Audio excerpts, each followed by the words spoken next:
This is Jay of the Blast Blog, and I'm in the spot with Michael Bentley of Spin Doctor PR firm. How you doing today? I'm doing alright, man. Doing alright. Busy, but staying busy. Good.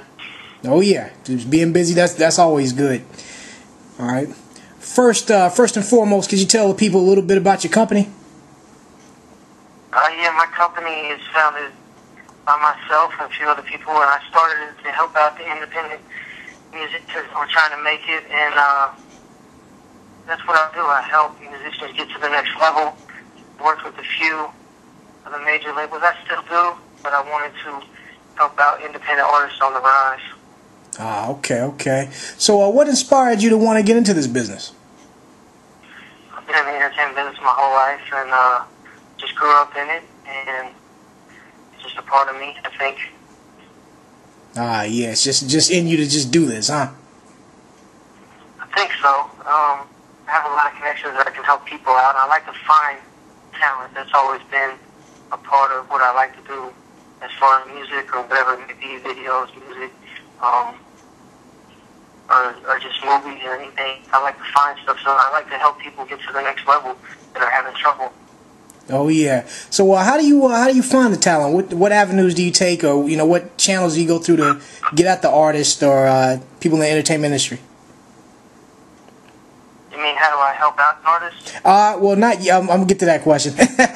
But how do you basically reach out to the artists? Is what I'm saying. Oh, normally artists contact me. Sometimes I'll do a blast to get to find the talent. I'm gonna say 80% of the people that I work with aren't that talented, which is very bad. And I'll give it off to my assistant. If I do find somebody that's talented, then I will take the project on, hands-on, and see it through until I get somebody signed. And that's what I'm trying to. I have 2 artists right now I'm working with that we're working on getting big deals with, and but a lot of it's a saturated market, so there's a lot of stuff that's really down right now. Yeah. And speaking of, you said you mostly get music from artists that's not really that talented. Has there ever been an artist that was, or a couple of artists that was kind of on the fence, where they weren't really that talented, but maybe they did have the money, or they did have like maybe even just that potential? Did you go ahead and work with them anyway, or is it still like, I'm not gonna do it? How do you do that? I mean, I don't know. The game's so messed up right now. Where I could take a shitty record down somewhere and get it played X amount of dollars. Money does talk. I don't like to affiliate with whack rappers when I'm dealing with rappers, but I don't know. Myself, I won't put my name on that's real whack and stuff that's bad. So I do have people I deal with that I can get people out. But if I'm not on the product, I don't usually get behind it anyway. So even if I do put something out that is whack, you won't see my name associated with anything that's really whack. So I don't know. It's kind of a trick question because I do have to pay the bills, but I don't like to be associated with the whack stuff. So you won't see my name on stuff that's done that I don't feel like I'm behind. Oh yeah, because that also, I guess, damage your credibility. Being associated with artists that's it's not really up to par. Exactly. So I'll pass them on or something. But there's always time. I think the biggest thing right now in music is artist development disappeared. So if I hear something and I feel like they have potential, but they might be a couple albums away, then I'll go with that. Like I always talk about the Prince story. Prince got signed, and then they said, well, this whole album is going to be a flop, and we know it, but we need to get this kid in the studio. And then he got put out Purple Rain and stuff like that. But if you look, when he first signed, it was like a $180,000 mistake. Not a mistake, but a period for artists to let him get in the studio and produce and and work on his sound because he needs artist development. I feel like that's gone. So a lot of times I'll hear people that have a lot of talent, but the projects will be whack, but I know that's how to go with it. Or I can hear what they have. It just takes time. You just don't go right into the studio and get records. And none of these young cats are doing it. They don't have people with them. They have writers, and they have people helping them formulate how to write a song. So when I get these independent artists, sometimes I can hear you know, if they were in the studio with songwriters and producers, they'd have a hot product, but they're not. They're at their house, and they're making what they can. So it's kind of tough for me to say a lot of times what's hot, what's not, because the product could be not hot. It could have a lot of potential. Mm-hmm. And you know, I feel what you're saying about a lot of artists needing, you know, artist development and really need to be polished up. Have you ever come across artists who are just stubborn? You know, their music isn't that good, but they think it's fine just the way it is, and they just won't listen. How do you deal with stubborn artists if you do, you know, come across those? I mean, every day they tell me they're ready, they have the sound, they're unique, and they got something new to the table. They don't, and they don't want it. It's become the world has become so fast-paced, everybody wants to be Kim Kardashian immediately, and they don't want to work for it, and they don't want to spend years in the studio working on their craft. So yeah, it's difficult, and I'll tell them they need to. I have the artists in the past, and I've been like, look, you have the potential, but you have to go back and put some time in. You can't just. It's difficult because they don't want to hear that, and they don't want to do it. They just want to. Hey, I want to be famous, and they don't even care. They just the fame killed a lot of stuff. That just made it just like these people just need a reality show or something, and then even then they're not that interesting. I mean, the Kardashians aren't that interesting. They have writers or write what I mean, I've never seen the show, but I assume, you know, my girl watches it or whatever. But it's just, yeah, it happens every day, and they don't want to listen and they realize that you're making art, you're making music, you're not just rapping on a beat. It's difficult. It's very difficult. Yeah, and yeah, because I totally understand what you're saying with, you know, just everybody wants to be famous instantly. You know, everybody's like they want to be microwave artists. You know, just want to be hot for the moment. You know. Exactly. Yeah. So why do you think a lot of people have that mentality? Is it because, I mean, in your opinion, why do you think the game is messed up and saturated and like that right now? I think a lot of people think it's easy to get on, and again, I think people they see stuff like the stuff on TV and that it's just that they can fit into that mold. And then I think with the home studios really had something to do with it became easy to record. It used to be you had to save the studio and spend $100 an hour, and it really you had to go on. Now you can just get garage band when you buy a computer, and you buy a Mac, and then you have the microwave stuff. And even then, if you look at people that made these microwaves that came out and really jumped off with the one hit, the Mims or somebody, I mean, they're gone as quick as they came on. So you want to try to build longevity anyways and create real fans instead of a formulated gimmick that's not going to work. And even if you did make it on like a level of Rihanna or somebody like that, I mean, you have a better chance of making it in the NBA than you do to make it at that level. Like, people are crazy. You might as well try and create a fan base and make music that's worth something that people are going to play in 15, 20 years. You know what I mean? But nobody wants to do that right now. So I just do my job, keep moving. Oh yeah, I understand that. And I see you mostly specialize in online marketing and getting your clients publicity through the internet. And in a previous interview, you said you don't really do any physical street marketing. Do you feel that street marketing is just not as effective as it used to be since now we're living in a digital age, or is it just you just personally don't choose to do street marketing? No, I mean I'll do street marketing, but if you can reach more people online. So I have some unique stuff that we've done in the streets and stuff like that, but it's not going to stand out. And even with the viral stuff, it's so, the attention span and what you're competing against is so difficult that I don't know. I think it's dead. I mean, Rolling Stone this month just announced that the CD is dead, and that's probably about 5 years too late on that. But yeah, it's definitely a viral world. Oh yeah. So what do you say some of the best and most effective ways artists can promote their music online?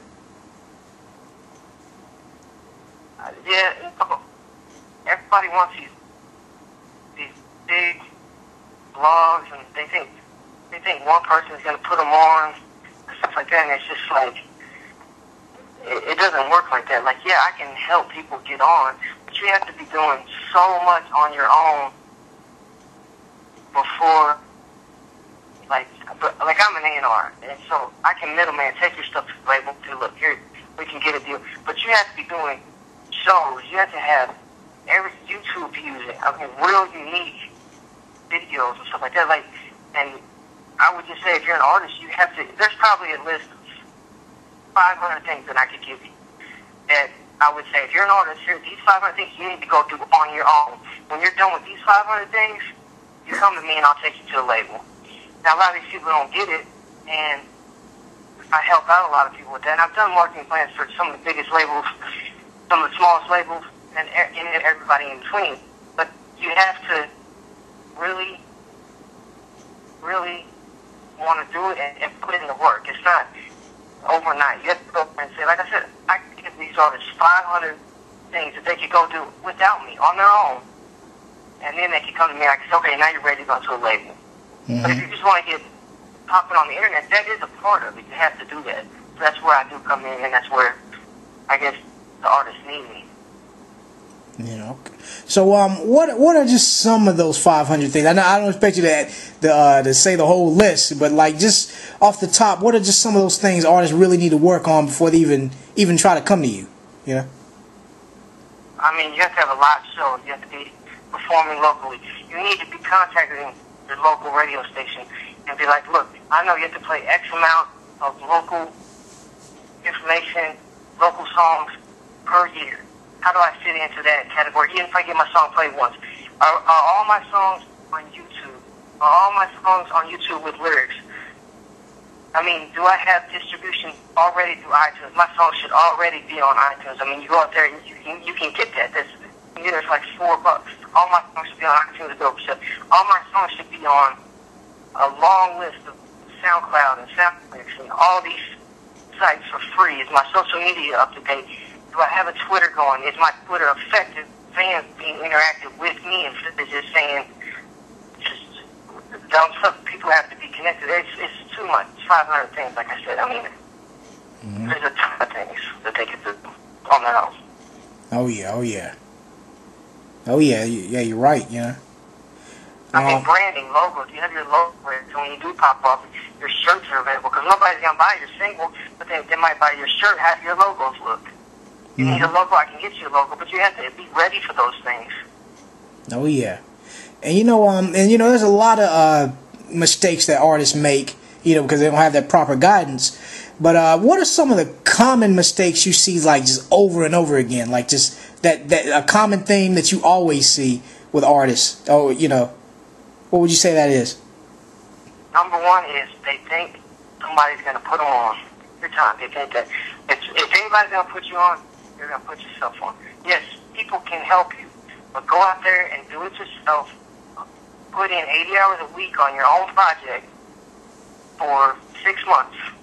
Or if you're working a job, you work 40 hours a week, put in another 40 on doing your music. That's it. Nobody's going to come put you on. That's done. It's over with. They want to come in, they want to sign established acts. They don't want to break anybody. Artists don't want to do it.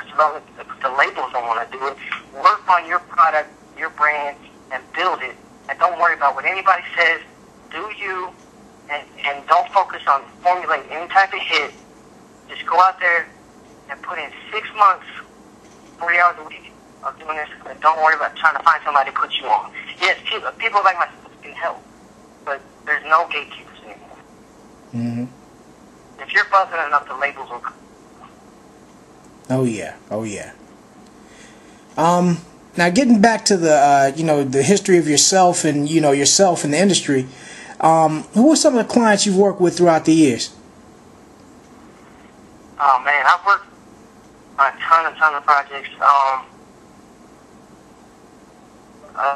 Many to name. I mean, I can name a couple artists. We still do stuff with Rihanna. We still do a little bit of stuff with Bad Boy every now and then. When they send us stuff to do on a major level. Still do Nappy Roots, Keith Shine, some of the independent artists. Let's see, we did stuff with Dipset, and help them out. We done ESPN stuff, done FIFA stuff, done stuff for movies, all sorts of. I mean, we're everywhere. We're all over the board with my company, and then the people that I network with Wide Awake. They just bought that for $18 million. Mm-hmm. So, yeah, I mean, I'm all over the place. Right now, I'm in Orlando doing the All-Star game. We're getting into athletes. We have a unique thing we're about to do with athletes coming out real soon. I'd say in probably 6 months, maybe a year. It takes time to formulate a good plan for that, but we're definitely going to get into the athletes and stuff like that. Well, we did the Chris Johnson stuff, but we're going to get bigger, and that's the All-Star game networking. Oh yeah. So so you've worked with artists, just various entertainers, everywhere, artists, people in movies, all over the. Who do you think? Who are some of the best? And when I say who, I don't mean specific names, but I mean what types of people are the best? What types of entertainers are the best to work with, and who are like some of the pain in the asses to work with? I don't want to even go there, but well, I mean, you don't have to. Any pop star, anybody in the pop department is no fun to work with. You said no fun to work with? No fun to work with. Ah. They just think they're so big, and you gotta stay down to earth. I mean, there's not.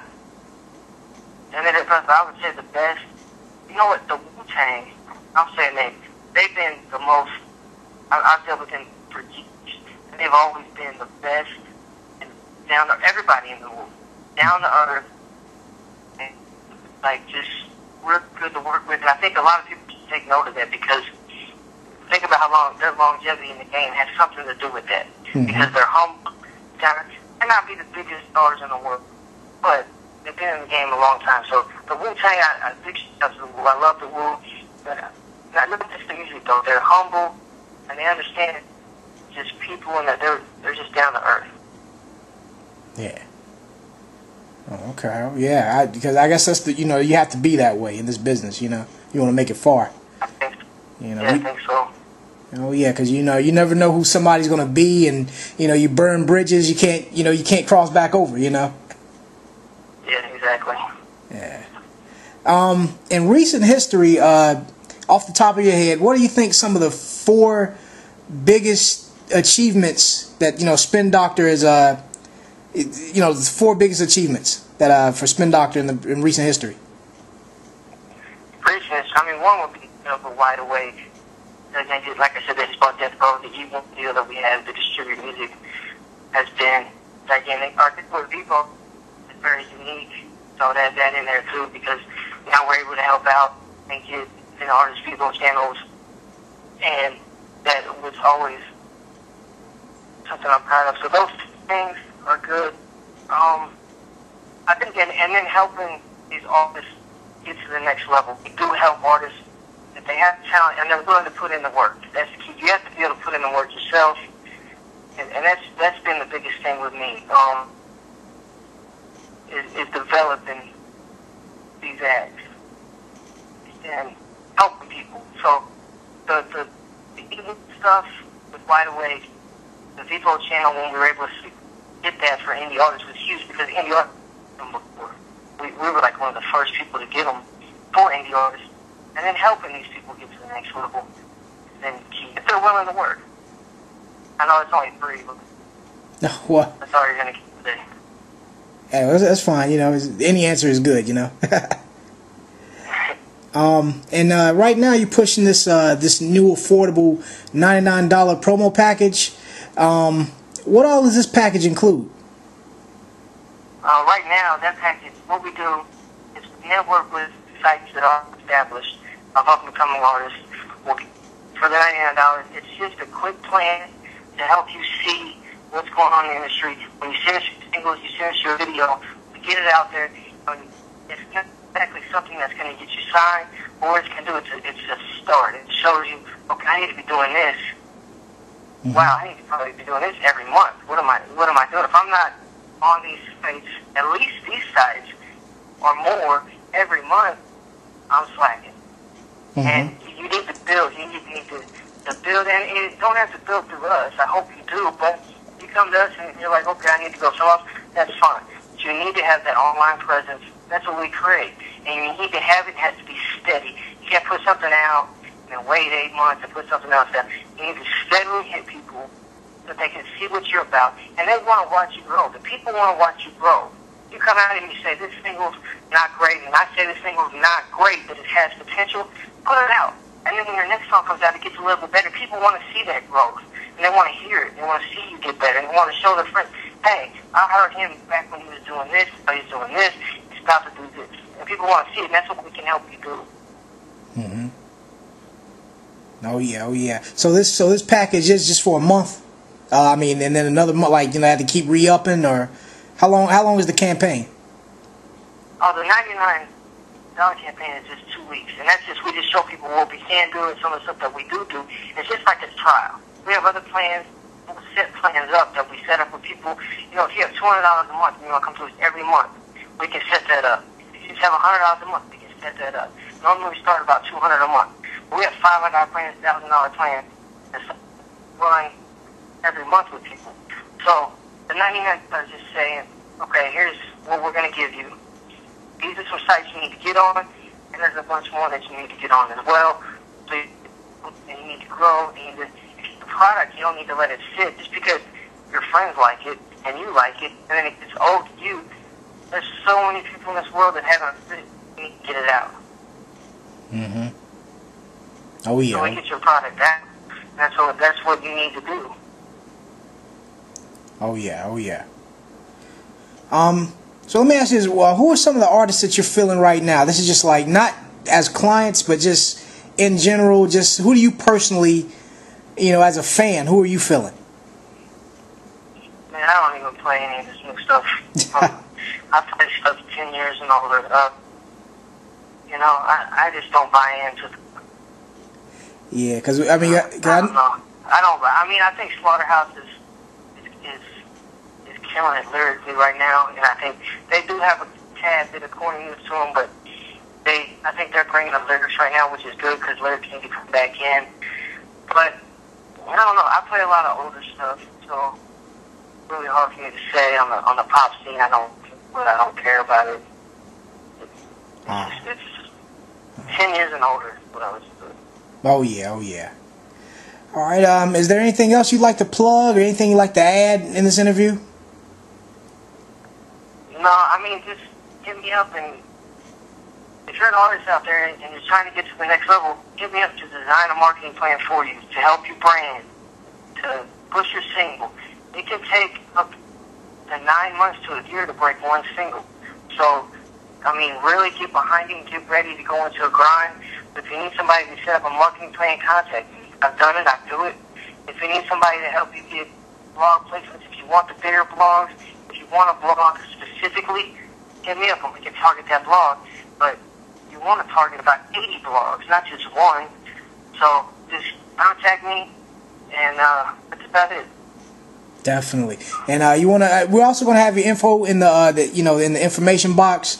But you want to shout out any contact information on this recording? I mean, you can just get my email, Michael at spindrpr.com. Just tell them to email me. That's about it. I'm at the All-Star game now. I'll be at South by Southwest in about 2 weeks. Definitely, definitely. All right.